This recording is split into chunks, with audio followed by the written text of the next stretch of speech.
Payat talaga siya. Ngayon, napansin ko. Noon pa yun, di ba, yung last time ko nandun.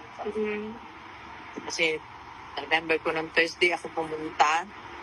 Tapos, ako ng Tuesday. Pansin ko talaga pumaya. So, lalo pa pong bumayat or the same lang?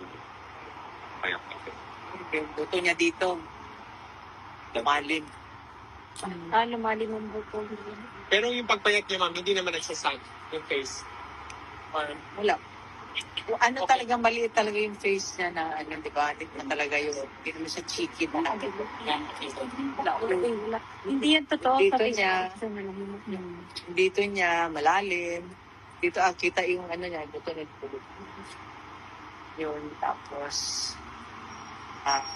yun, tanong niya, kailan daw, ano, kailan daw siya. Si Kitty po, when is she visiting the father? Mag-aabot na mga next month po. Tapos, kasi kanina tumawag, nag-call ang papa niya ngayon. Tapos, naiyak ko naman ako kasi kitahan niya. Kinantahan niya yung papa niya. Tapos, sinasabi niya kasi na, nakausap doon yung lola niya.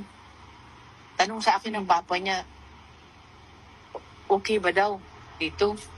Okay naman siguro.